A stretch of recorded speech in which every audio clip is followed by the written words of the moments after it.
Start the program.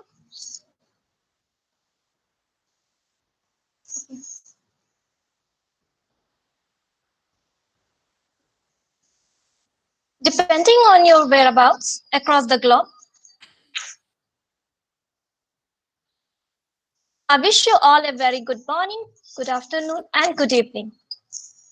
I welcome you all to one-day international level e-seminar on English language for non-native speakers organized by Department of English, Government Ram Bhajan Rai, NES Postgraduate College, Jashpur.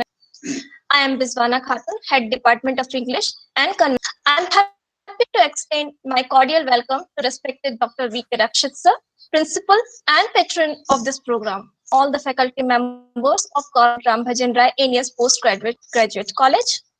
I extend my warmest welcome to the resource persons of this Dr. G. Ghanshyam, Dr. Anya Lian, and Dr. Neela Bhattacharya Saxena.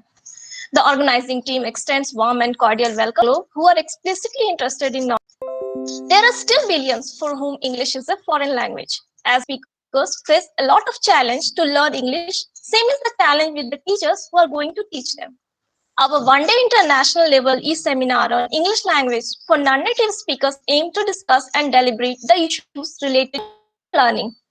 I hope each of you find the sessions interesting and informative, and as well as intellectually satisfying. Without taking much time, I invite Dr. V.K. Rakshit sir, Principal Government Ram Bhajan Rai, NES Postgraduate College, to deliver the welcome address. Over to you, sir. शासकीय NES स्नातकोत्तर महाविद्यालय के अंग्रेजी विभाग द्वारा आयोजित एक दिवसीय अंतर्राष्ट्रीय वेबिनार, जो कि छत्तीसगढ़ के लिए एक नया प्रयास है, अंग्रेजी भाषा पर वैसे क्षेत्रों के लिए जिनका साधारण बोलचाल की भाषा अंग्रेजी भाषा नहीं है, इस विषय पर एक दिवसीय अंतर्राष्ट्रीय वेबिनार का आयोजन अंग्रेजी विभाग शासकीय NES स्नातकोत्तर महाविद्यालय द्वारा किया जा रहा है। निश्चित रूप से इस वेबिनार में विषय के अनुरूप वक्ता के रूप में आज हमारे बीच जुड़े हुए हैं डॉक्टर घनश्याम, IQAC छत्तीसगढ़ के प्रमुख, और इस वेबिनार में समन्वयक के रूप में हमारे बीच ये रहेंगे। दूसरे वक्ता डॉक्टर अनिया, जो कि ऑस्ट्रेलिया से जुड़ी हुई हैं, उनके द्वारा भी जो है वो अंग्रेजी भाषा के संबंध में अपने विचार और किस प्रकार से ये अन्य क्षेत्रों में इसका प्रचार प्रसार किया जाए। एक वक्ता डॉक्टर नीला भट्टाचार्य सक्सेना, जो कि न्यूयॉर्क से जुड़ी हुई हैं, निश्चित रूप से विषय स्रोत व्यक्तियों के द्वारा इस वेबिनार के विभिन्न विषयों पर अपनी बातें रखेंगे। यह वेबिनार मात्र महाविद्यालय के लिए ही नहीं, वरन छत्तीसगढ़ के लिए यह एक मील का पत्थर साबित होगा। आज के इस वेबिनार में 1228 प्रतिभागियों प्रत्यक्ष अप्रत्यक्ष रूप से पंजीयन कराया है, जुड़े हुए हैं, और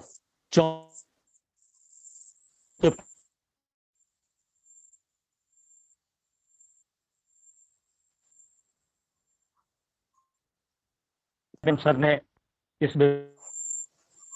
और doctor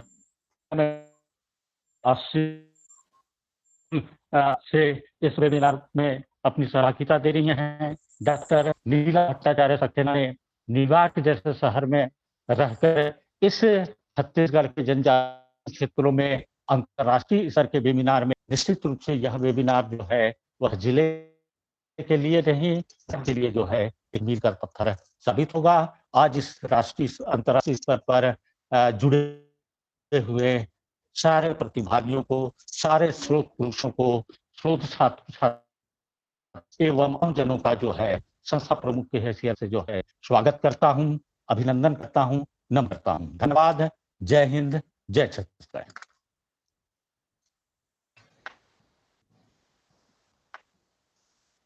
Thank you so much, sir, for your inspiring address. Now moving on to our technical session. WBS once said, education is not filling of a pot, but lighting of a fire. Joining us today is one such person who persistently lights the fire of knowledge, increases the curiosity and sparkling desire for knowledge in his students. I take much pride in welcoming Professor G. A. Ghanshyam, Officer on Special Duty, Department of Higher Education, Chhattisgarh, India. Dr. Ghanshyam has earned his post-graduation degree from CMD PG College, Bilaspur, Chhattisgarh. His avid passion for research led him to secure his PhD in English from Guru Ghazidas University, Bilaspur, Chhattisgarh. Throughout his trailblazing career of 23 years, Dr. Ghanshyam has guided a number of PhD and M. scholars. He has published many paper journals and published a number of books. He has also attended hundreds of seminars and conferences and presented his papers there. Sir has given invited talks in many seminars in India and abroad. His scholastic skills enabled him to be appreciated and recognized by IAO, that is International Accreditation Organization, USA.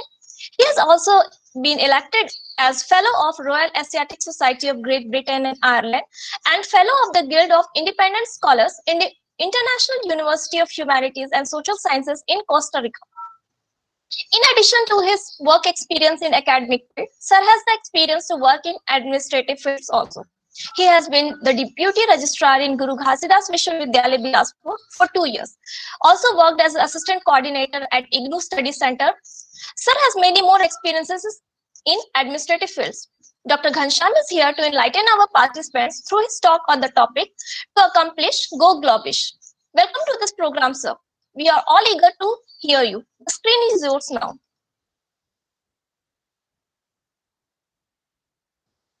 Thank you very much, Rizwana. Am I audible? Yes, sir, you are audible. Right. So thank you very much, Rizwana. Good afternoon to each and everyone. Good afternoon to the respected principal of the college. Good afternoon to my fellow resource persons. Good afternoon to each and every participant, those who are here in this e-seminar. Hope my screen is visible. Hello? No, sir, it's not visible. Is it visible? No, sir, it's not visible right now. Okay, let me test it.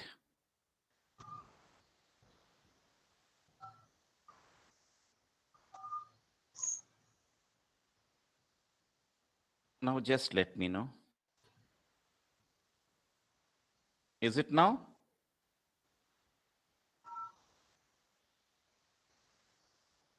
Is it? Yes, sir. Now it's clear. Okay, right. So indeed, be connected with all of you on virtual platform. And indeed, it's a great opportunity for the college, which is situated in the so-called rural area of Chhattisgarh, India, and hosting this kind of an international event, wherein we have resource persons from Australia and New York. As far as English is concerned, which has been the lingua franca, and moreover, English has attained supremacy over the years. The colonial empire, which has given us this particular English in India, it came to us like the flutter of the butterfly. And the flutter of the butterfly, which has been converted into a huge hurricane, is the biggest paradigm shift in languages of the world. So English, which has become primarily a second language in this country, English, which has become primarily a foreign language in this country, English, which has become a language for career opportunities, English, which has become a language for specific purposes, and English, which has become the role model for each one of us, has given us number of opportunities. And all of us, we want to accomplish, we want to go ahead, we want to make our lives absolutely sublime with the help of English. And that's why I have chosen the topic, to accomplish, go globish. Globish is nothing but global English. English is not of a particular community. English is not of a particular society. English is not of a particular country. English is of those who speak it. So when the entire globe is speaking English, then it's not English, it's now globish. Because we do not have English, we have Englishes. Like the Americans, they speak American English. Australians, they speak Australian English. Indians, we speak Indian English. Then we have Nigerian English, we have Sri Lankan English, we have Bangladeshi English. So we have n number of Englishes in our hand. So in the entire globe, if we talk of English, we are not talking of English basically. We are talking of globish. So we have gone global. In this globalization, English has taken the form of a global language, and the entire world has been converted into a global village. When we talk of a global village, every global village has a particular language known as globish. Though the Britishers have given the language, but we, the non-native speakers, nowadays there is no discrimination between the native speakers and the non-native speakers. Why to have a differentiation? Why to have a discrimination between people to call them as native speakers and non-native speakers? Any person who is speaking this particular language becomes the speaker of this particular language. So we must eradicate, we must delete, we must take it out from our minds and hearts that nativeness of English is not there. Previously, when we were studying, we always used to have the pronunciations that's we called as RP, received pronunciation. Nowadays, the days have gone. There is no received pronunciation. Every English has a particular accent, has a particular pronunciation. So when we talk of globish, it's a global language. And then I am reminded of one person, David Gradle, who is a great linguist of United Kingdom. And in his study, English Next, which has become a phenomenal kind of a study as far as English is concerned, whereas he says, international use of English, non-English speaking to non-English speaking was 74%, and English to other countries was 12%. And after we go to English Next to Globish Next, we will find people of the globe, they are of 96%, those who are globally talking in English. So now there we have gone globish. So if you want to accomplish, if you want to do something better, if you really want to excel in your life, then you have to one English which is known as globish. So let's all go globish. When I talk of David Gradle, He says English learners are increasing in number and decreasing in age. See, even the youngsters, they started speaking in English. Even the child which goes to the school starts speaking in English. In India also, we have introduced English right from the pre-primary level. So the age is decreasing. And the people, those who are learning English, they are increasing in large numbers. So that's the first thing.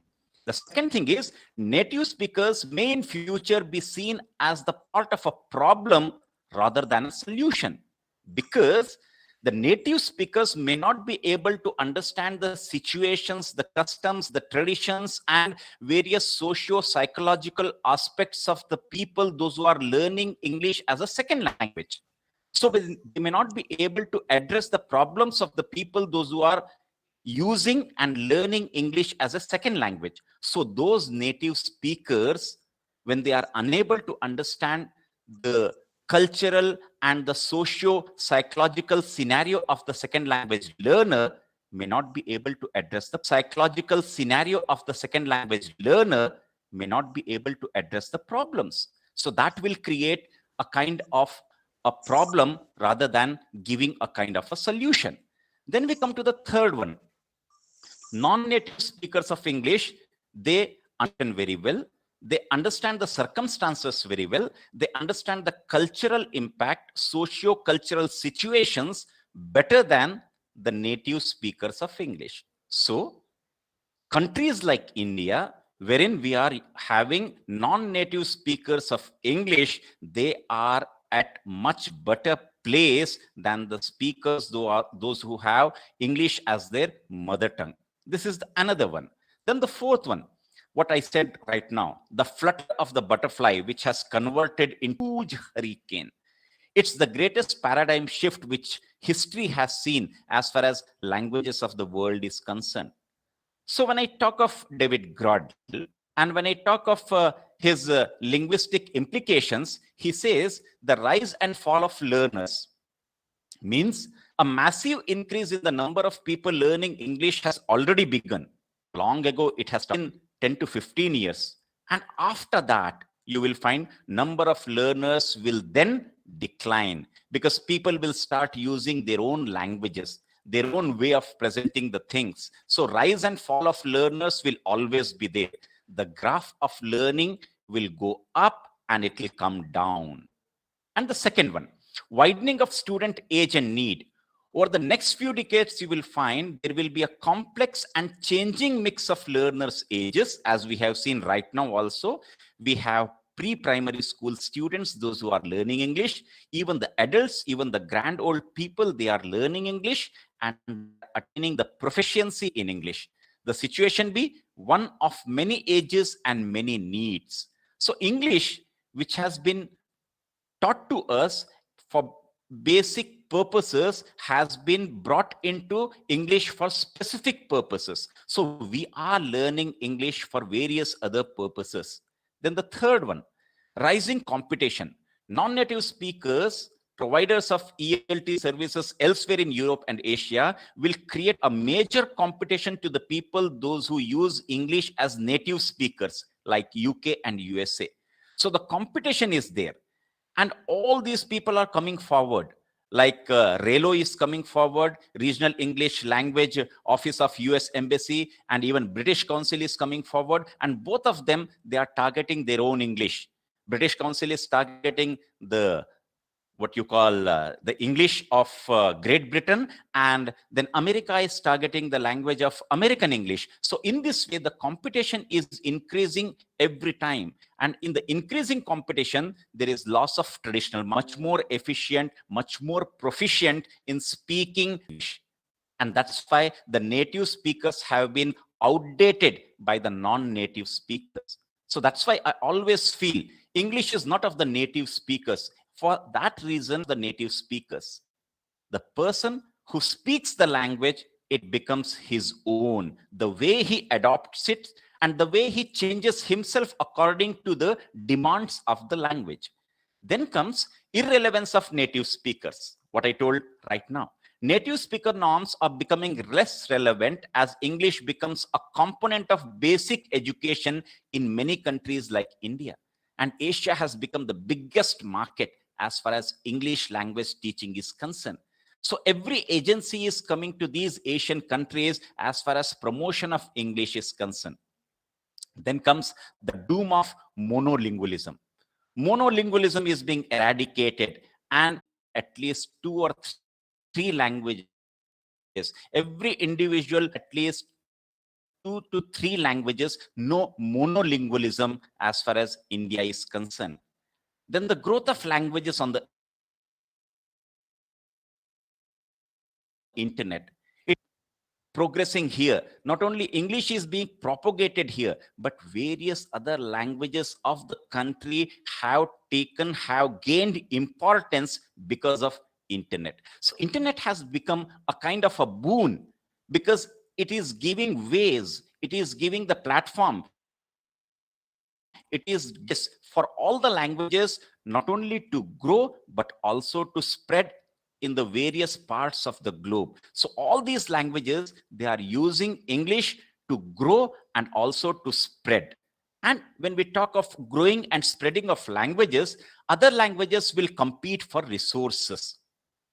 Like we talk of Spanish and Mandarin. So these languages also have a great deal of competition with the help of various other languages which are being spoken throughout the globe. So when we talk of speaking of English throughout the globe, English economic importance of other languages will also increase. Like in BPOs also, we have seen people are using the language of a particular country, they are using the local language, and they are communicating with the people, not only with the help of English, but they are using various other languages to communicate with the people. So as far as non-native speakers of English, teaching English to them is concerned, I always believe non-native speakers have prospect and they have a better canvas and they have a better exposure as far as learning of English is concerned. And Asia may determine the future of global English. Absolutely right. Because Asia is the biggest market. And as far as language teaching is concerned, it too has attained the status of an industry. Every nook and corner, you will find people are coming to teach English. People are propagating their own English. And that's why in this highly competitive world of ours, it's only Asia which is going to determine the future of English. It's not English now. It has become globish now. So we are adding so many things to this particular language. And then the economic advantage is ebbing away. The competitive advantage which English has historically provided, it acquires will ebb away. The English become a near universal basic skill. When we talk of 21st century skills, we always speak of communication skills. And in communication, we never say only English is important. We always say there are languages which are very important to communicate. And when we talk of languages, we don't talk of only English or we don't talk of only globish. We want to talk of the second language. We don't want to talk of the third language. We want to talk of the mother tongue. So all those aspects of languages will come onto the platform when we talk of English. So retraining needed for English specialists. Retraining is there. So every individual, one who is learning English, has to acquire all the skills to teach English. Basically, the teachers of English must be updated, upgraded, and uplifted because they have to upgrade, they have to uplift, and they have to uphold the very essence of education. And for that, all the teachers of English, all the people, those who use English, have to be trained, retrained. So when we teach English to our Indian students, all the time we have to make one thing understandable to them is learn, relearn, and unlearn. We have to make them learn. Then we have to make them relearn. And the third one is unlearned so that they can learn the right way of using English, the right way of pronunciation, the right way of usages, the right way of using the vocabularies. Then it becomes the end of English as a foreign language. We talk it of EF. The days are gone when we started calling English as a foreign language. English is as Indian as Hindi is. English is as Indian as Bengali is, because all of us, those who speak various other mother tongues in India, we cannot speak our mother tongue without the use of English words in it. Nobody is able to speak Hindi continuously without using a single word of English in it. So we are using English in our own way. If you go to southern states of India, the accent of English is entirely different because it has taken the tone of the mother tongue English. When you come to Rajasthan, all newspapers, whatever which is available throughout the world is in English. So English is not of the Great Britain, but English is of the globe. English is of those people, those who use it. So that's why there should not be any discrimination between the native speakers and the non-native speakers. And if you want to call them as native and non-native speakers, then you can call them as those who speak English throughout the globe. So native speakers are now numbered worldwide by is no more prominent in this world. Nowadays, the definition of native speakers versus non-native speakers are outdated. Many people today are bilingual. They speak 2 languages or more proficiently. They use various other languages, even 3 languages they use.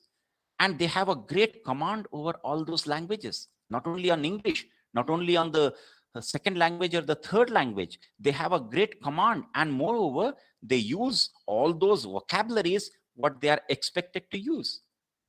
Non-native speakers have learned English in the classroom and so are more equipped to teach it to the others, because our English, which we have learned within the classroom, it's going from the classes to the masses. It's not coming from the masses to the classes, but it's going from the classes to the masses. So we have been taught English in a systematic way. We have been taught English with the help of grammar. Though we call grammar is redundant, though we say grammar is really boring, I think we haven't got the teachers who can teach grammar in a fun way, who can make the class more attractive, more vibrant, more dynamic with the help of grammar. Grammar becomes very important. And that's the basic thing what we have to make the students understand. Not in the beginning when learning English, grammar is important. But when we start using it, then comes the grammar. So while teaching English, it's entirely the job of the teacher who has to take care of all these aspects. And he has to make the students understand one particular thing, that learning a language is an added advantage in their career. So that's very important. And Selvana Richardson's survey says students, they have showed a positive attitude towards non-native English speaking teachers. Means non-native English speaking teachers, they are regarded more than the native speakers. The majority would rather learn from local non-native speakers English teachers instead of native speakers. They like studying with non-native teachers, and most did not encounter problems with non-native teachers, because those non-native teachers, they understand well the socio-economical and psychological aspects of the students when they teach English than the native speakers. So this is another survey which proves that non-native speakers have outnumbered the native speakers. So in a way, this is nothing but when we talk of English, when we even want to spread English throughout the globe, it's nothing but we have received a larva in the form of a student who is learning English, who is understanding English. Now it's the job of all the teachers of English to have a kind of a metamorphosis of the larva, which could be converted into a beautiful butterfly which can fly high in the air. So all of us, even the teachers of English, the learners of English, must understand this particular fact, that yes, learning English may be difficult, but it's not impossible. because impossible says I am possible. So it's possible for us to convert every larva into a butterfly. So I request all the teachers, those who are teaching English, bring some humor into the classroom. Bring some interesting facts into the classroom. Make the classroom absolutely lively. We must not be the Hitlers and Mussolinis in the classroom of English to say there is a pin drop silence in my class. No, not at all required. Your class should be entirely 100% communicative. Until and unless we communicate, there is no use of language. So we learn English because we want to communicate in this language. So gone are the days when we call English as a foreign language. Gone are the days when we call English as a language of the Britishers. Gone are the days when we call native speakers of English. Gone are the days when we call received pronunciation. The day is of Globish. The day is of global English. Let Globish flourish in this beautiful sky in the form of a wonderful, vibrant, and dynamic butterfly. Thank you very much.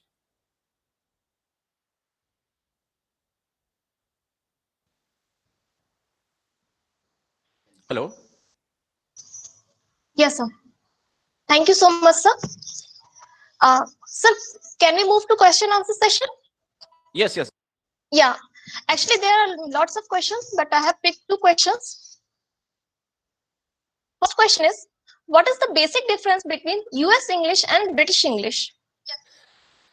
As far as the US English and British English is concerned, it has different kind of an accent, and moreover, the spellings are different in British English and the American English.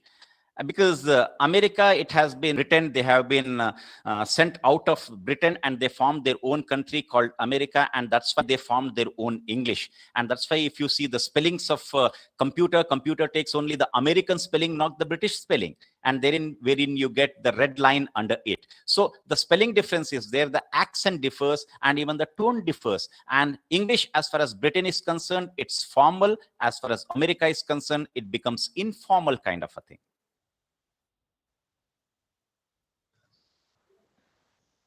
Okay, sir. The next question is, why? Okay, sir. The next question is, why in English some words have exception in pronunciation, like the silent words? Hello? Yes, sir? Yeah. Am I audible? Yes. Yeah.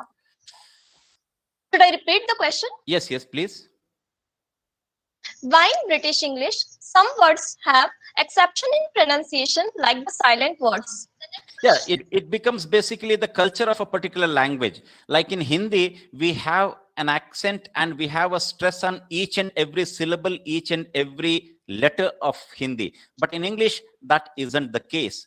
And it differs from language to language, it differs from culture to culture. So basically the language is culture specific. When we talk of culture specific, then we have to understand the nuances of the language. When we deal with the nuances of the language, then it's like that. And that's why we have, when learning English is concerned, it becomes a great for using humor and making the class lively, and to make class a communicative class. And moreover, the teachers of English, if they are not using the humor, then they may create tumor. So rather than creating a tumor, it's best to use humor, because English has become a dreaded kind of a language and the students may run away until and unless you make it more and more interesting. Right, sir. Greetings, Thank you. Anya. Yes, greetings. sir. I'm saying greetings to Anya. Yeah. Yeah, Anya ma'am is here. Yeah. Thank you so much, sir, for your insightful session on the behalf of whole organizing committee. To coursework master's programs, the Master Education Global Learning and Master Digital Learning. Thank you so much for such a lovely introduction. Most I understand I'm sharing the screen now. Is that correct?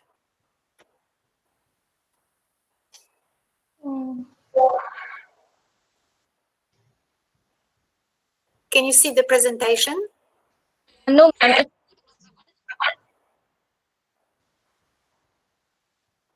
You still cannot? Still,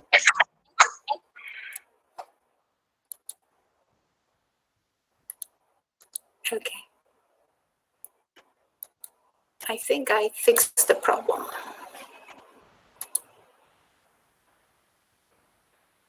Is it good?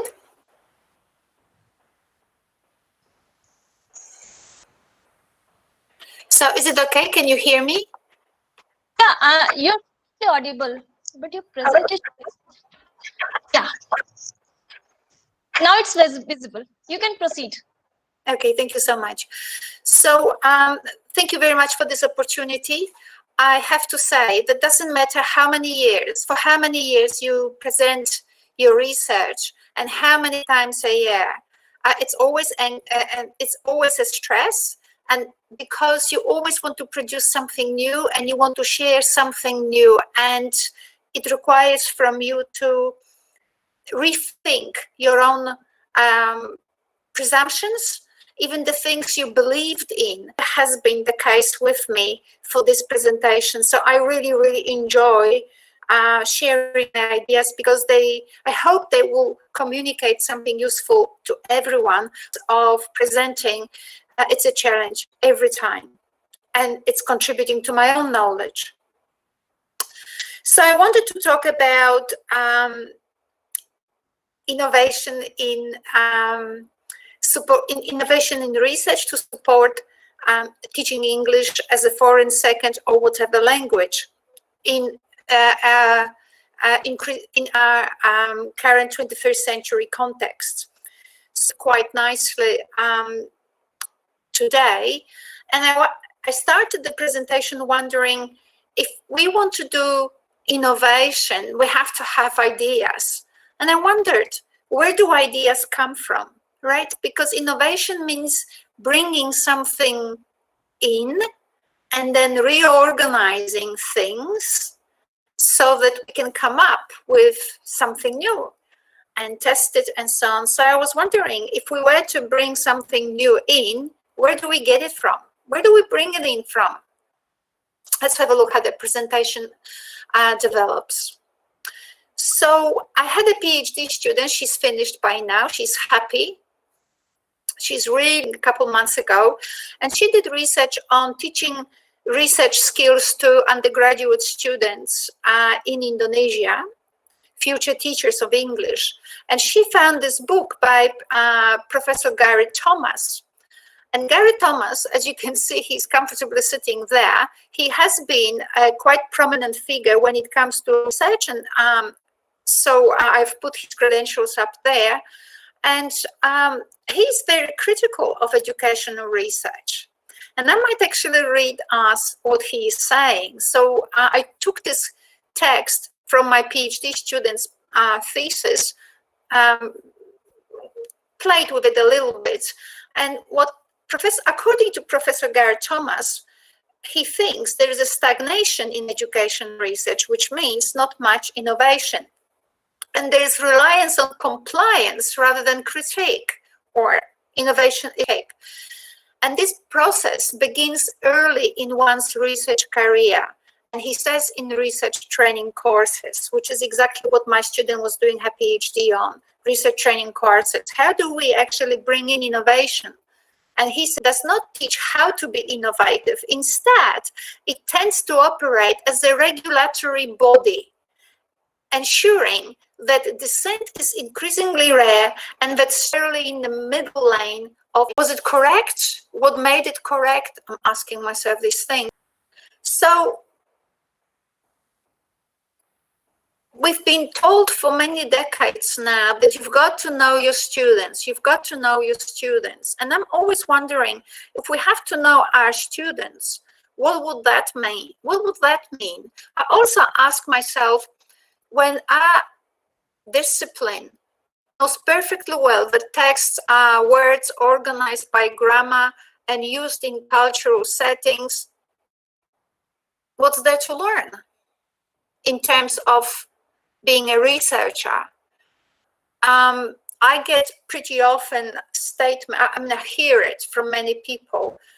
So basically, and this is not to be critical of anyone who does it too, it's just to now start breaking it a little bit. As the professor before me said, sometimes you have to unlearn.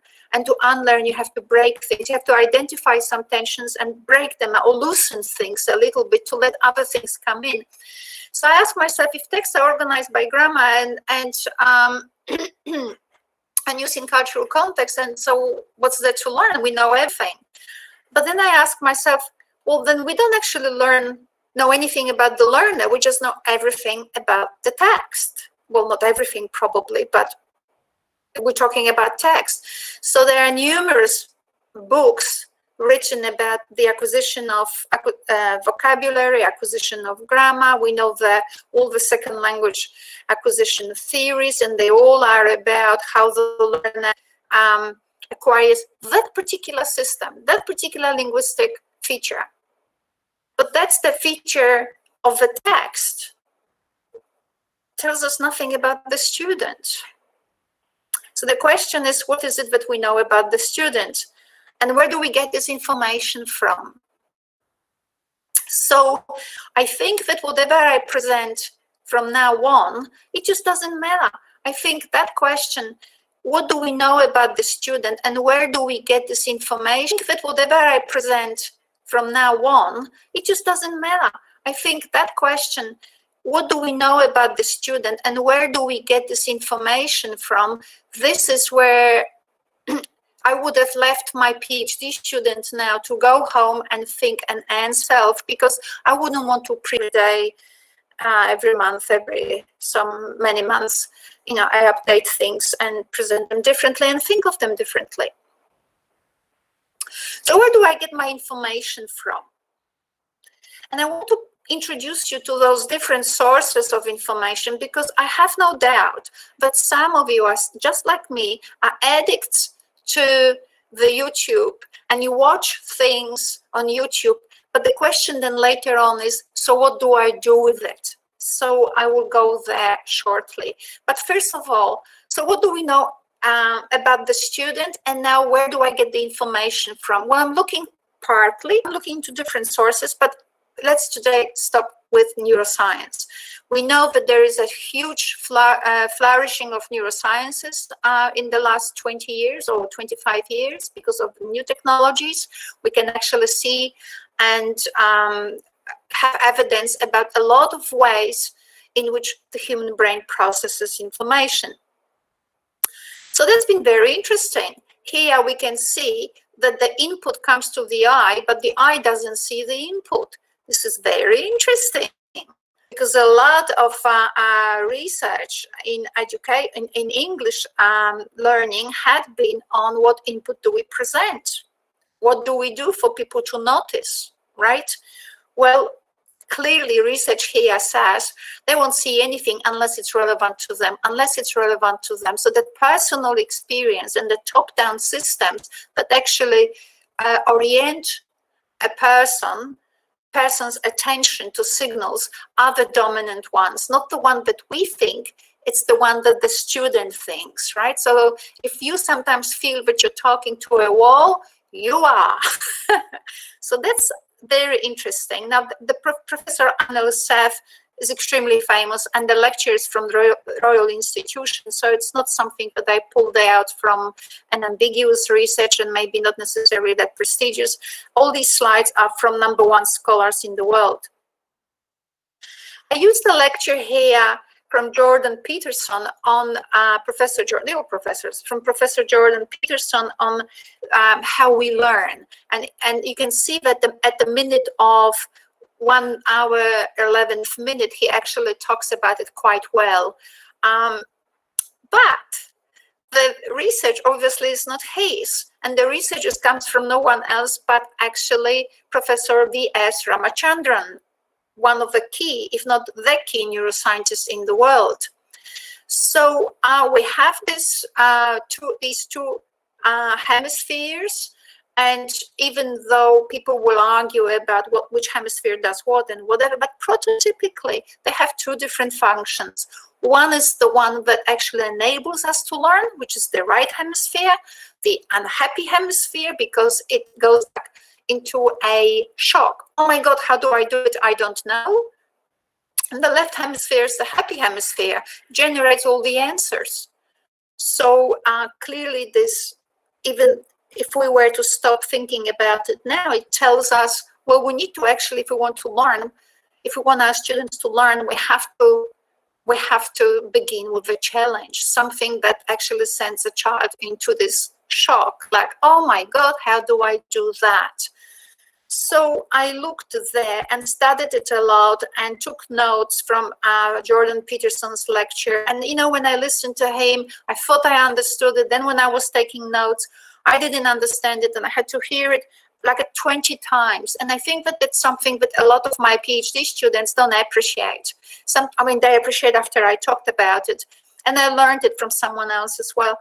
Anyway, people very rarely understand that we can't understand things at first hearing or on the first reading, right? Sometimes actually have to take note, look at the same text but differently, right? And then you check whether your text is coherent. Then when you talk to your students, then all of a sudden you don't understand what you wrote, right? So we need to engage all these many senses to actually make sense of something that actually seems so simple, but it isn't.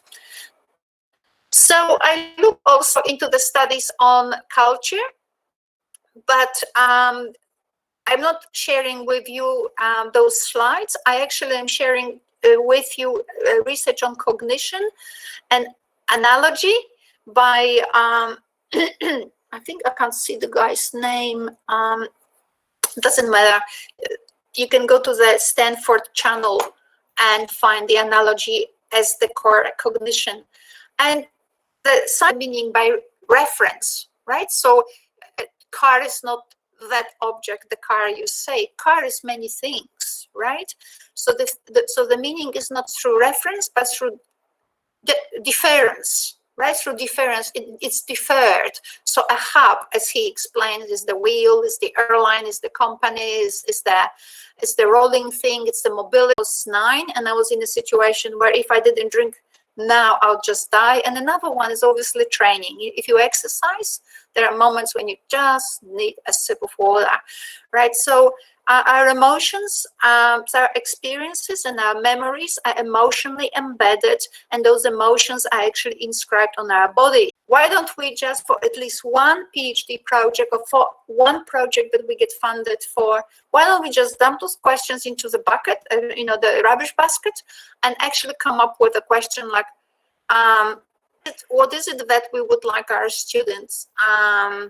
What questions should we ask so that to enable our students have better experiences of their English learning? Oh, this is another one. This is the Aesthetics by Ramachandran, and another one that he produced, right? So he says we have these laws of aesthetics, laws of aesthetic experience, and he comes up with a series of them, all from his lecture. And I watched it in 2015. And I'm sitting in front of my screen, scrolling through all these neuroscience lectures, probably the same way that most of you would be interesting, but so what? But then I had this, the light bulb moment. If he talks about art, aesthetics is art, and communication on my solutions, right? So you don't depend on my solutions. You just build your own process, and you have to be brave, right? We sit on Facebook and we know it took 999 wrong solutions to light bulb to find the right one, right? So you can see here that's an English class. Some of it you can relate to the computers and people having their headphones. You can probably relate to it. But in one of the classes where the students are walking, you can see it's in China. So why are they walking? Why are all the kids standing, right? So here on the left you have, I think the school students, maybe the university students, sorry. And on the right, the Indonesian students, they are second-year students. Again, standing there, clapping, doing all these things, right? That's an English class. They're not singing, but not far from it. The sharing system hides actually the names of the researchers involved, but it's Anya ma'am? Anya Yeah. ma'am? Could you stop for a while from our side for 1 or 2 minutes just? I'm just fixing it. Could Okay. you stop for a while? Yeah, I'm fixing it.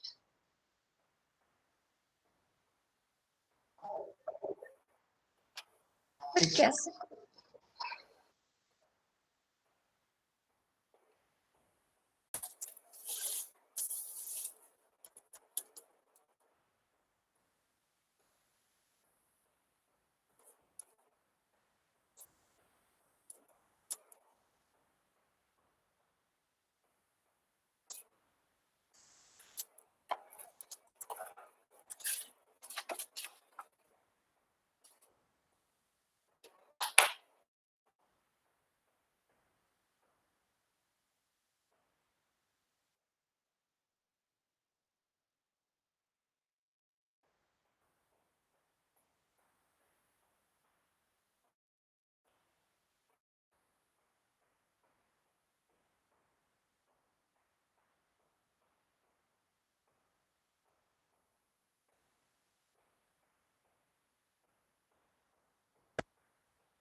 Hello?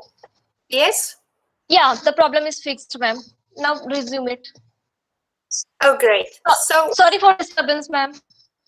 No, Some no technical problem. issues were there. So I hope that some of it you have heard. So these are basically photos taken from different research projects. You can see that even though these students look a little bit not conventional, clapping, standing there, walking around the classroom, they are actually learning English. So I just wanted to show you that sometimes you actually can do that. They're not boring things, that are not conventional things, and actually you still actually enable students to learn English. So let's talk about it. So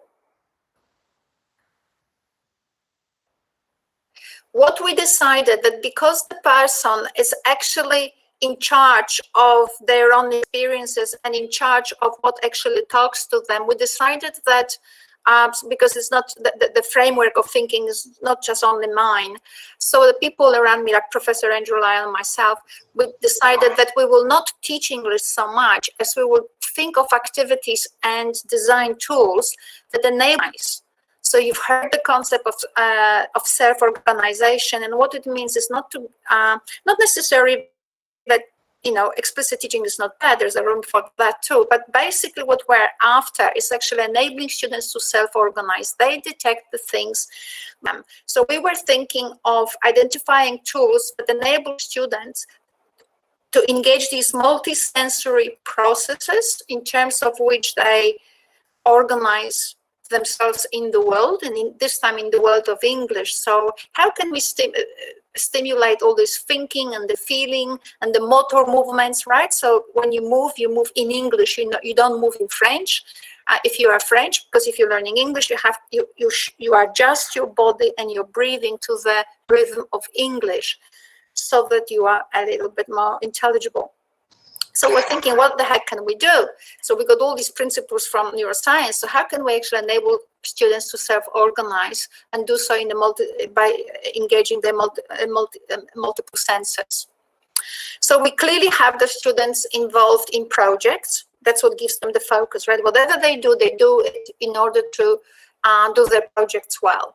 People talk about project-based learning. I like when the projects are actually integrated into the community. So I talk about the community-based learning, because the community brings you reasons to how you can modulate your presentation, how you can also refer well or not. This is not the subject of my talk today, so I'll just skip through this.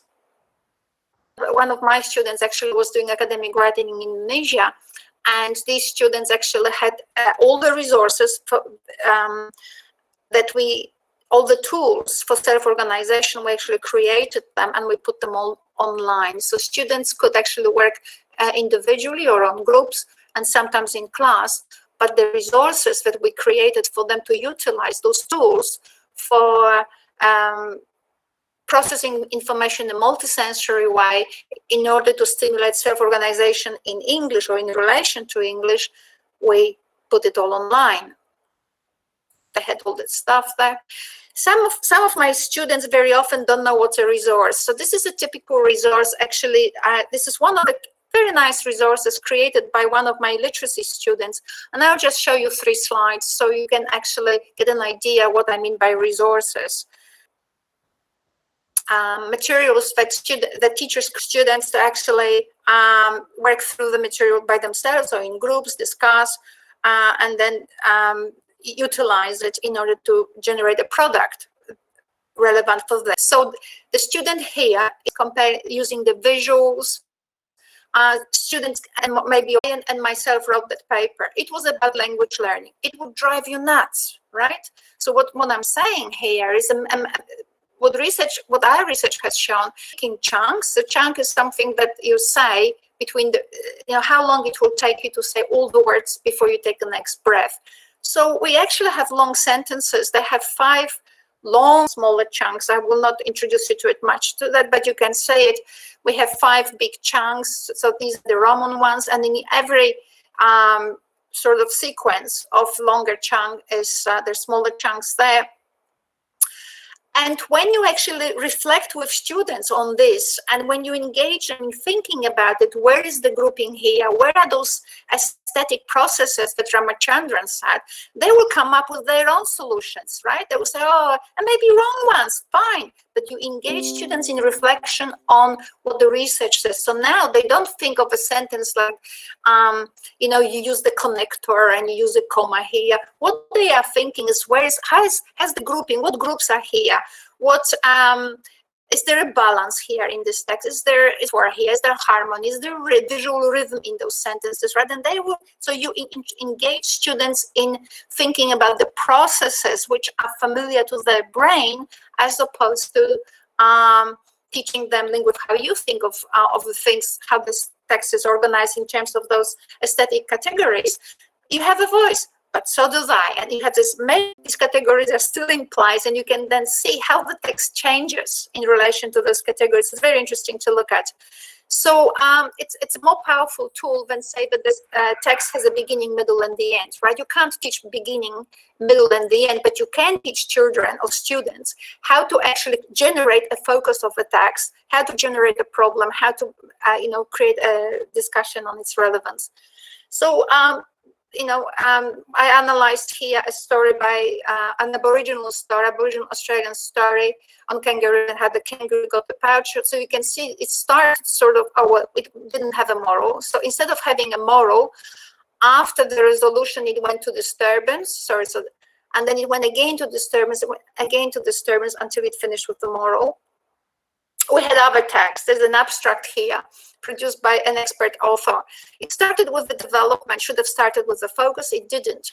But then it very quickly went into so it was development, and then it hit the focus, right? So the focus was, in this mass market, these developments, even the person who wrote this abstract didn't know, but they were actually starting the paper, the abstract, with the development phase, which I call, and they use the word development. It's amazing, right? So people play with those categories, but anyway, you can, with students, analyze text. You don't have to get it wrong. The very reflection, the very integration of those categories about the structure of the text is enough to generate enough experiences by students to start making them more aware of the text structure, the text in a particular way, why we use those words, not other words, why we use a word order that way, right? So I was hoping that through this little presentation, I might be able to show to you how there is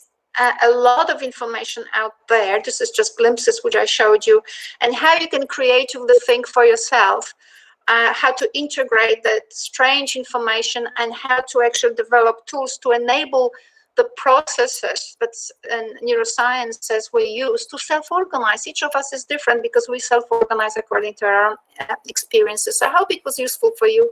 Thank you so much, and I'm looking forward to questions.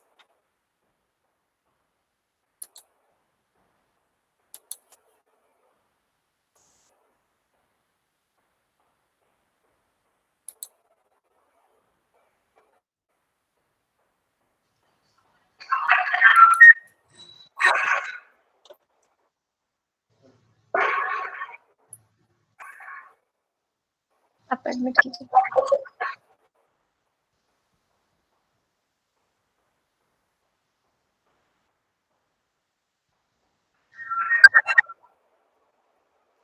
Am I audible, ma'am? Yes. Yeah, thank you for the session, ma'am. It was really informative session. Due to some technical issues, we had to stop you. Sorry for that. There is a question, ma'am. Since we are out of time, I have taken only one question. Could you throw more light on academic writing? What about academic writing?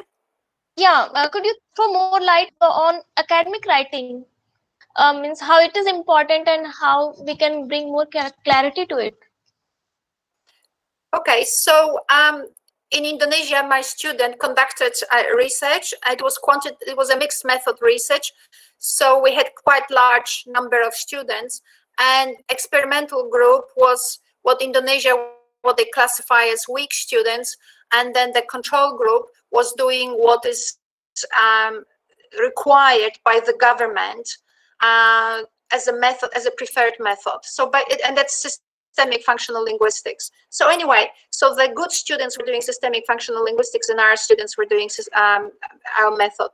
Now, academic writing is extremely important because not only that this is the language that we all use now, to exchange ideas, in order to share our experiences. We're learning, with academic writing, we're learning how to do it systematically, right? So academic writing is extremely important, but it is not just for academia, it's also important for our daily life, because as we learn to express ourselves in a system person, right? And it adds some charm to you.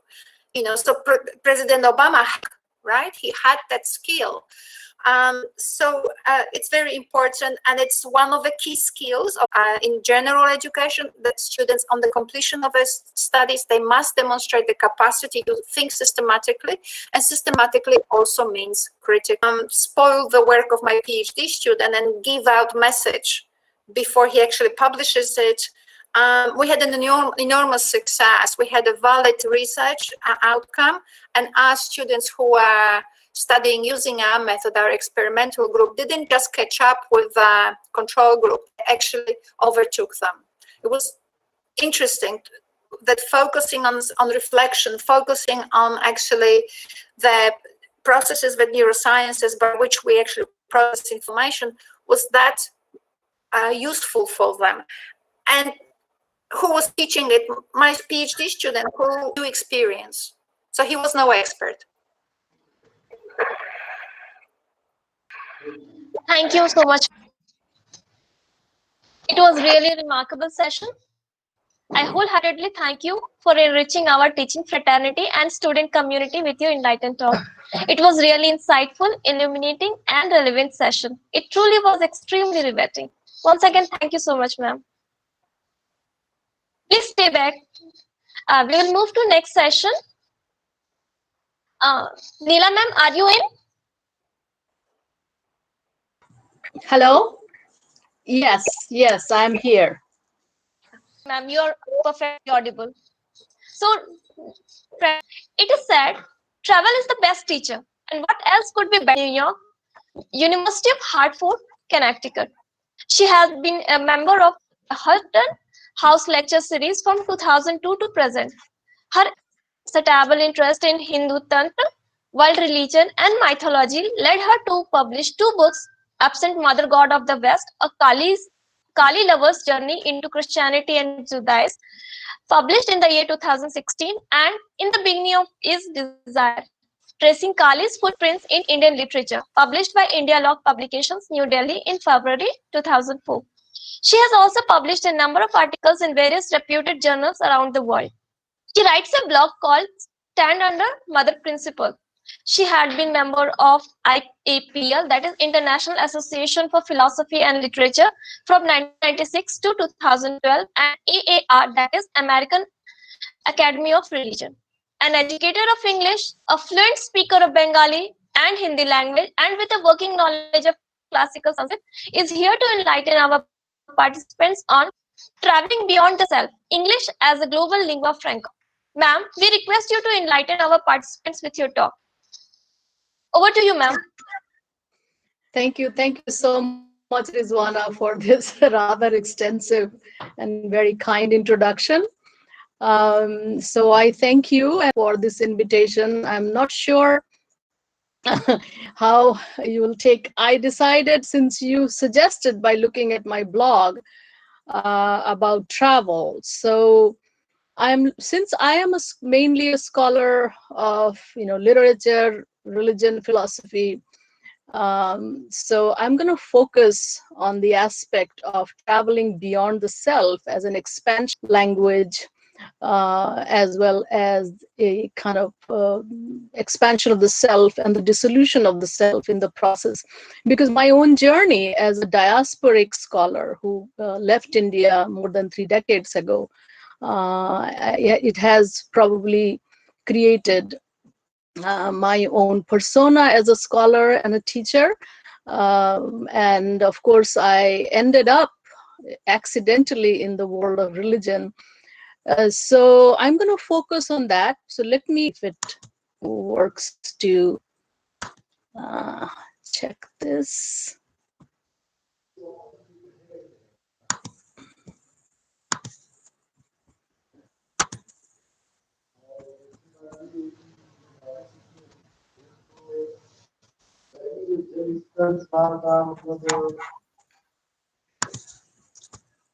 One window.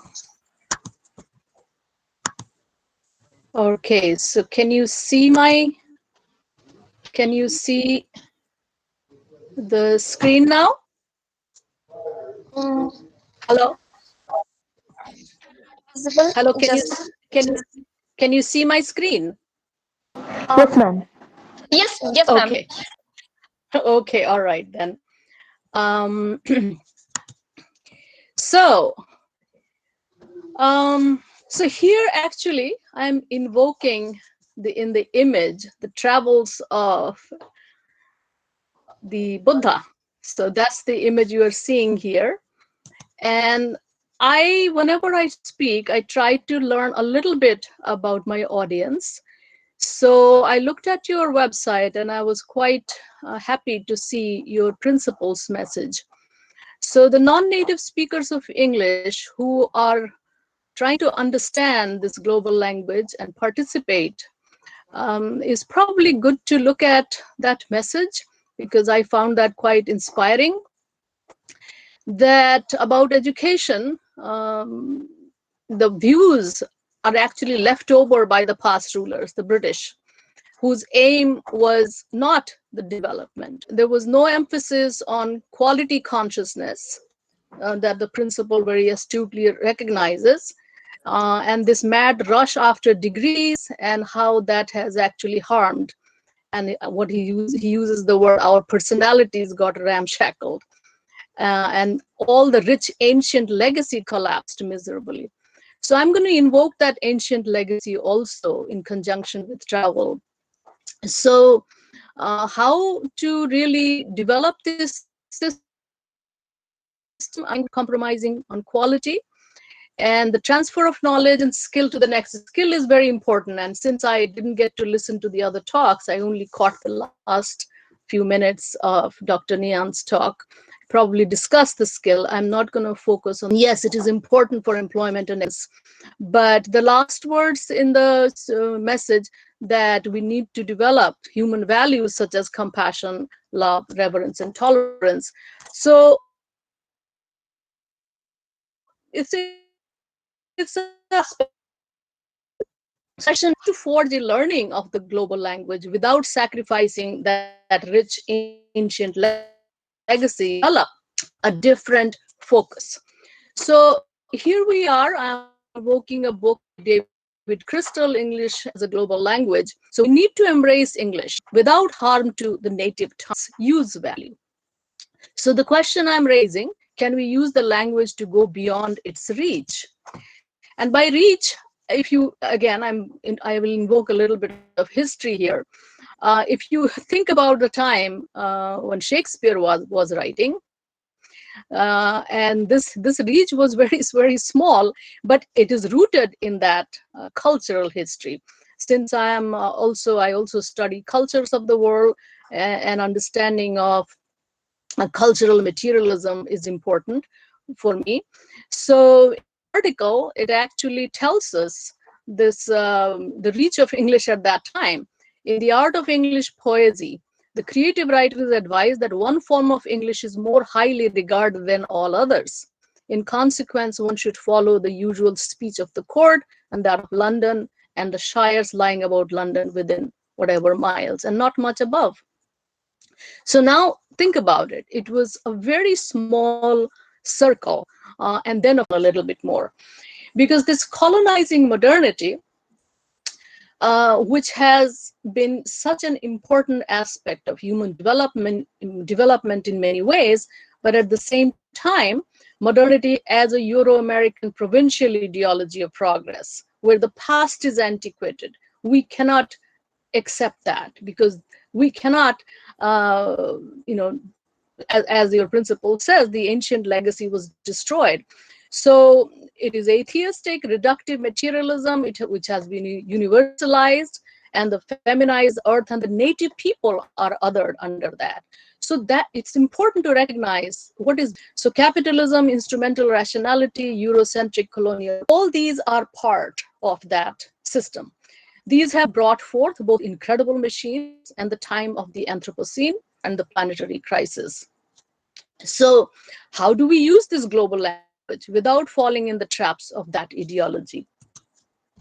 And now, so think about it. Who tells our stories? I'm very fond of Michael Wood, the storyteller, who's a Englishman, I mean, some of the videos I have used in my classes, the story of India, is a wonderful, wonderful scholar, and they're wonderful video.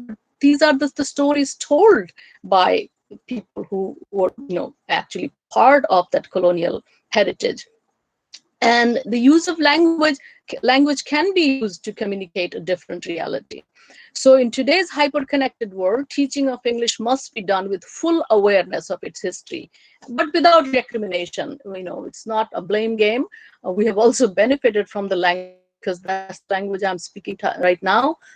Different kinds of that arise.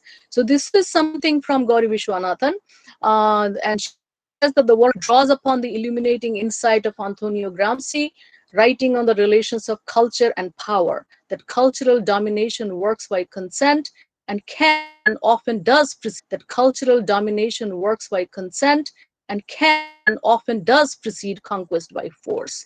So we need to understand the internal dynamics of culture also, how English teaching has a background. Okay, so in order to use, yes, hello? Yes, ma'am, please continue. I have muted the participant. Okay, all right. So since you are talking about how to help the disadvantaged scheduled tribes that the college is close to, so we need to understand what Spivak has been saying, that we actually internally in India, through our caste and gender hierarchies, we have denied the right to intellectual labor to all these people, all of many of our neighbors. So damaged, not the she also said that colonialism was only yesterday. So the structures of domination that we have created ourselves, we need to dismantle, and that's what I mean by going beyond the self. Again, I won't go too much into it. She talks about various methods of how we can do that. Okay, so this brings me to my own college and understanding of English language, and when we are trying to learn the language, some of the things are hard for native speakers. For example, language for a long time, the use of articles. We are almost notorious that native speakers, especially Indians, who do not have articles in their own languages, and they do not know. So I'm just going to tell you a story here that my English professor, Dr. Manas Mukul Das, since you did invoke my alma mater in the introduction, wrote in trees, architecture, and so there was a legendary professor, and problem of grammar, not non-native speakers face. Again, I'm not going to go into the skill. I'm just telling you a story that how a skilled professor uses even an error in speaking to do something important. Again, my university, it was in building, and I was very, very fortunate to have incredible professors.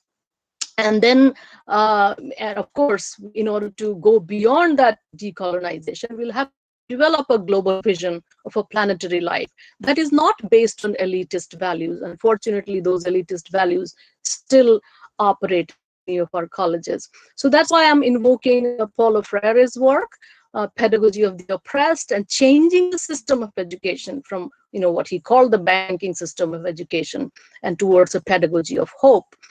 So my alma mater's motto, as many branches that many is, which invokes the Akshayavata, a mythical tree of immortal wisdom, actually came from an Englishman, Professor J.G. Jennings, who designed it and understood the importance of sitting under a tree and learning. Of course, sitting under a tree that's how the Buddha discovered something so deep, the so-called bodhi and enlightenment.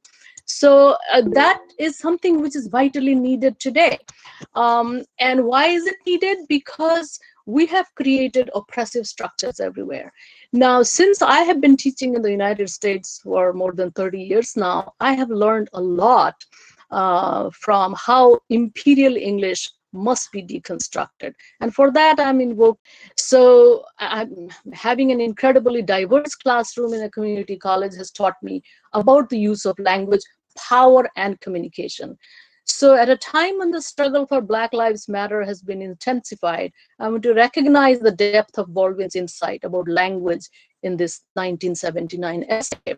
So here is a quote from him, from this essay called "If Black English Isn't a Language." The reason I'm creating this comparison on people who are already disadvantaged, or they think that if they do not know this global language of power, their identities are not, Baldwin comes very, very handy and helpful with his depth understanding of the psychological aspect of language and language others people. I know when I grew up in India, English speaking always created a different kind of hierarchy, different kind of prestige, and it always othered the ones who did not speak it. So to be aware of that. So now language and the cultural identity. Language creates the cultural identity. Here I'm talking linguist Braj Kach, who talks about that first travel.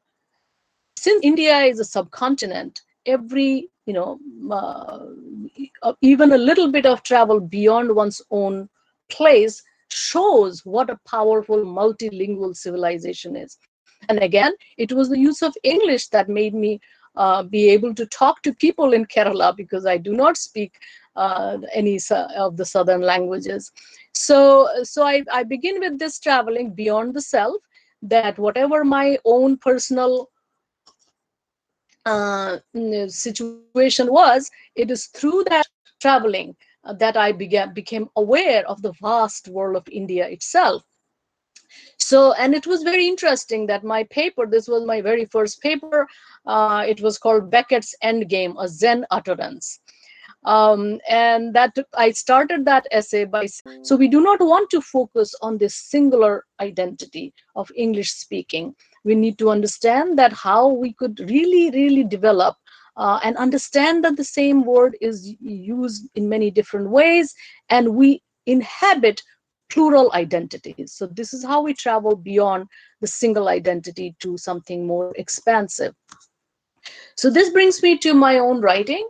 And since it's a diasporic experience that led me to write this book, my first book in the beginning is Desire, Tracing Kali's Footprints in Indian Literature. So how I discovered what I call the gynocentric matrix, because in the United States, my gendered and racialized identity was thrown at me, and I had to return and understand. And in the very process of writing that book, I found the dissolution of identity, which led me to my next foray into the world of monotheism. And it's very fascinating that, again, remaining quite rooted in my own tradition, I was able to travel beyond that self. And English has been the vehicle of expression of that self that ultimately does not exist according to Buddhist wisdom. So now I come to some of the travels, and the most recent was actually in Egypt. And it was a surprising, a joyful experience, that how language is not a barrier to the soul. So just recently in Egypt, I was deeply struck by a young Egyptian woman telling me that her favorite Indian film is Amar Akbar Anthony. It's an old film, but it talks about this plural India. So many different religions, so many different traditions coexist, which of course is threatened by extremism in many instances. So our conversation happened in halting English, and a wonderful communion took place in a Bedouin camp next to Mount Sinai and an ancient Greek Orthodox monastery. So I wouldn't have been able to really truly create this kind of understanding if I had not really left behind the narrow identity of the self and truly participate in a global, harmony. So the other thing I want to probably focus on, and a lot of non-native speakers, including me, aware of different kinds of accents. I still recall when I first started to teach, my mentor said that how I had to change my accent so that, of course, as a teacher, you want to make sure that the students understand. It is always a challenge. Say that there are so many different Englishes, so many different accents, and even within England, you see so many different accents, and sometimes that can be detrimental because people, right from your accent, people can figure out your social status. So language is one of the most important ways we become human, but language can also imprison us. So we need to become very aware that in our multilingual civilization in India, we have the capacity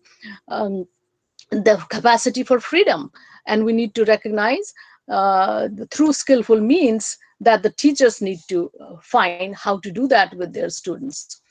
So this brings me to the current world situation. Why is it that we need to pay attention to the Anthropocene, to pay attention to the global climate crisis and the polluted world? It has polluted our own selves also. So I'm invoking a Buddhist term, which Buddhist world knows is better than the other worlds. It is called the hungry ghosts, pretas in Sanskrit, which means that insatiable part of us that remains miserable amid plenty. It is a sorry and diseased state of affairs under an economic system within whose structures the pollution and devastation of the planet is inherent. So Bert Oliver's essay, Nature, Capitalism, and the Future of Humankind, argues that happiness is forbidden under capitalism, being replaced by sensation and craving. So the reason I'm invoking this, because today we cannot simply teach a language as a skill. We need to understand that it is also inherent in an ideology. The ideology also spread through a global language of consumption, which is detrimental to our collective survival. It is detrimental to our overall mental, emotional, physical health. So recognize that, yes, we can use the language, emotional, physical health. So recognize that, yes, we can use the language, but use it to develop our awareness beyond the self and towards the planet as a whole. So as we can see, that the ideology of imperialism, it has led to conspicuous consumption, and we also consume education, we also consume language. It has led to incredible imbalance in the world. And then finally, the world of machines. So communion with the machine. Fortunately, it is this machine that is connecting me to you right now. However, you might have heard about the film Social Dilemma. It presents an existential threat. The technology can pose an existential threat. So we need to use, but not become, trapped in India. He learns Vipassana meditation. So again, invoking the Buddha. So if we have to create a 21st century, civilized world, if we have to understand how to save ourselves from this destructive modernity, destructive economic system, and not fall into its trap, because he is prophesying that very soon there will be a huge useless class because machines will take over. If machines take over and we are useless class, we cannot imagine what that will lead to. So he invokes, that we can hack ourselves. We can know ourselves by using, meditation techniques. So now I'm looking at the entire global situation. There is a wonderful global oneness project, which actually lets us become aware of diverse languages and cultures. What is very important here, that understanding that our mother tongue is actually pre-rational, and hence natural ethic is embedded in it, that Spivak talks about. So it is extremely important that we use the mother tongue, we understand the language of the people, and then expand it towards English. But simply speaking the mother tongue is not enough. So by becoming bilingual and trilingual, we can access the world differently. Whenever we are walking in and out of our own, identity through the use of language, we can walk into the space of the other. So if you recall the article by that Black English of Baldwin, that language actually others. But if we are aware, we can walk into the space of the other and not use the language for oppressive purposes that I know happens with English. So at this point then, I'm actually talking about a paper I had written about awakening intelligence. So today we need to develop an education for a planetary consciousness. And we cannot focus too much on the self and identity, because dissolution of an identity is an evolutionary imperative right now. Otherwise, we will self-destruct and the planet. So this brings us to the situation today, this coronavirus, which is communicating with us. And it is again that paradox. Strangely, we have been sent back home. It's time out. But in a portal, Arundhati Roy has talked about how a portal is open right now for transformation, both for the teachers and the taught. So we need to go home, go and seek reality. But what are we connecting? We need to become aware that what exactly are we connecting? Is it simply business, simply oppressive power, or is there some other understanding of the language? So at this crucial juncture, then teaching of English for global communication must be nuanced and should not be given a hierarchy that stunts the growth of native languages. And if serving the disadvantaged and promoting awareness of ecological and environmental issues are the goals, teachers of English must become self-aware and reach deep within their own cultural treasures to find skillful and compassionate means to give student community. Thank you very much.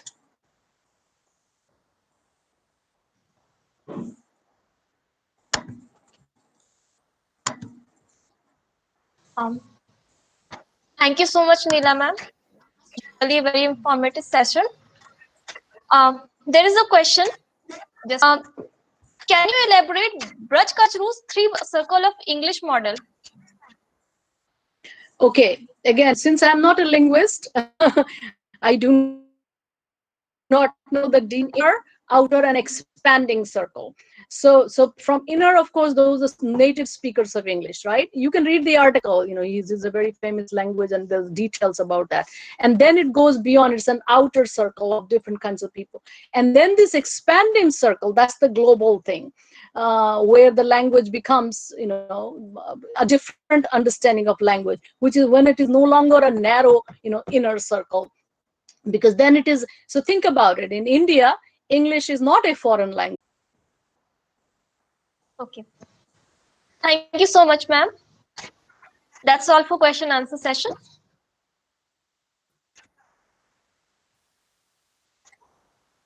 On this session, I appreciate your effort of using innovative idea of incorporating the mission and vision of our college, that is Government Ram Bhajan Rai College, in your talk. That was really very nice. I really appreciate your efforts. The session was really very. Thank you to all of you for listening to me.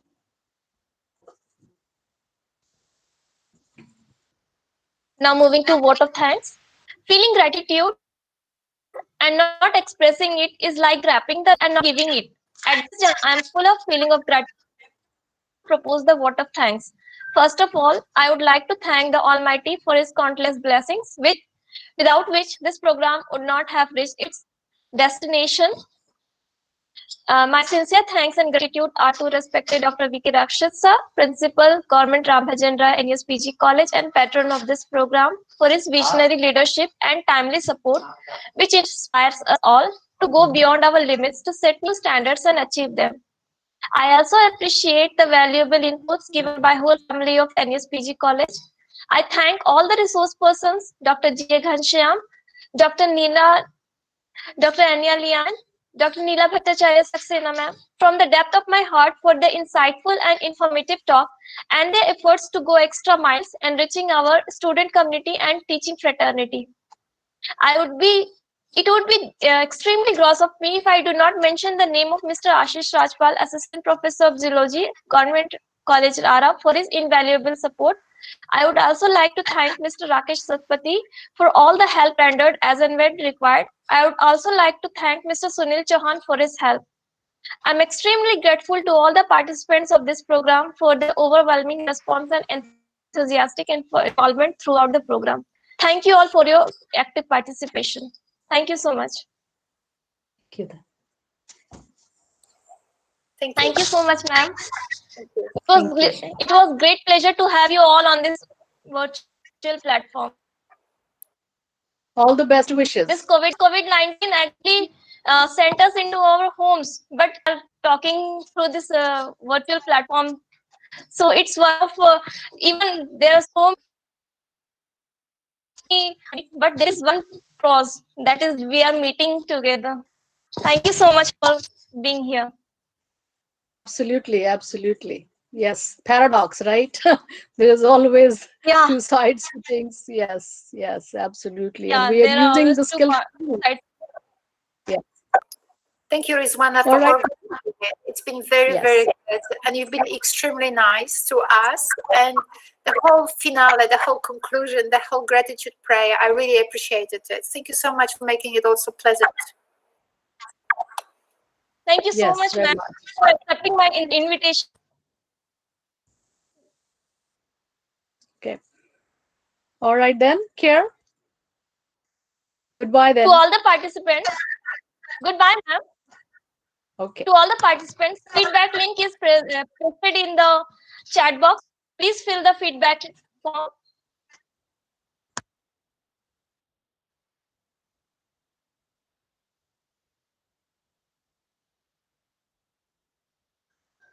एक बार आप feedback form डाल दीजिए.